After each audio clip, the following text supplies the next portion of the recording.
ನಮಗೂ ಗೊತ್ತಿಲ್ಲ. ನಾವು ಅಲ್ಲಿ ಬಂದು 7 ಗಂಟೆಗೆ ಬಿಟ್ಟಿವಿ, ಈಗ ಬಂದು ಇಳಿದಿವಿ. ಯಾರಾಗಿದಾರ ಏನ್ಬಿಟ್ಟ ನಾವು ಕಾಲ್ ಮಾಡ್ತೀವಿ ಅಷ್ಟೇ. ಹಾ, ಡೆಲ್ಲಿ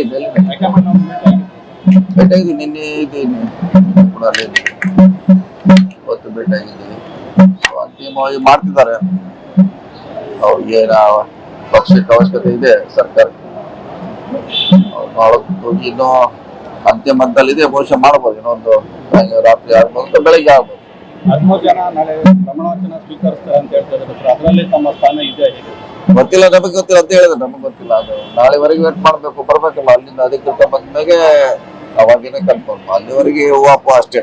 ಸರ್, ಸಿದ್ದರಾಮಯ್ಯ ವಿರುದ್ಧ ಸಹಿ ಸಂಗ್ರಹ ಮಾಡಿ ಹೈಕಮಾಂಡ್ ಅವ್ರಿಗೆ ಏನು ಅವ್ರ ವಿರುದ್ಧ ಸಹಿ ಸಂಗ್ರಹ ಮಾಡಿ ಹೈಕಮಾಂಡ್ಗೆ ಕೊಟ್ಟಿದ್ದಾರೆ ಸತೀಶ್ ಜಾರಕಿಹೊಳಿ ಅಂತ ಒಂದು ಆರೋಪ ಬರ್ತದೆ. ಯಾರು ಮಾಡಿದ್ರು? ಇದ್ರ ಬಗ್ಗೆ ಏನು ಯಾರು ಮಾಡಿದ್ರು ಅದು ಬೇಕಲ್ಲ. ಆರೋಪ ಬರ್ತದೆ. ಯಾರು ಮಾಡಿದ್ರು ಹೇಳಿ, ಹೆಸರು ಬೇಕಲ್ಲ. ಫಸ್ಟ್ ಹೆಸರಿದ್ರೆ ಹೇಳ್ತೀವಿ, ಯಾರ ಹೆಸರು ಮಾಡಿದ್ರೆ ಹೇಳ್ತೀವಿ. ಸೊ ನೋಡೋಣ. ಈ ವಿಚಾರವಾಗಿ ತಾವು ಏನು ಡಿಪೆಂಡ್ ಮಾಡಿ ಏನ್ ಡಿಪೆಂಡ್ ಮಾಡುತ್ತದೆ? ಏನಿಲ್ಲ, ಹಾಗೆ ಎಲ್ಲ ಆಗೋ ಪ್ರಶ್ನೆ ಇಲ್ಲ. ಅದಕ್ಕೆ ಡಿಪೆಂಡ್ ಮಾಡುವಂತ ಪ್ರಶ್ನೆ ಉದ್ಭವಿಸುತ್ತಲ್ಲ. ಮನೆ ಭಾಗದಲ್ಲಿ ಸಿಎಂ ಸಿದ್ದರಾಮಯ್ಯನ ಕೈ ಬಿಟ್ಟರು ಅನ್ನೋ ಒಂದು ಹೆಂಗೆ ನೀವು ಒಬ್ಬ ಜವಾಬ್ದಾರಿ ಇದೆ ಪತ್ರಕರ್ತರಾಗಿ ಯಾರೋ ಒಂದು ವಾಟ್ಸಪ್ ದಾಗ ಬಂದದ್ದನ್ನ ನೀವು ದೊಡ್ಡ ಯೂಸ್ ಮಾಡಿದ್ರೆ ಹೆಂಗೆ ಅಂತ ಅದ್ರ ಬಗ್ಗೆ ಸತ್ಯತೆ ತಿಳ್ಕೊಬೇಕು.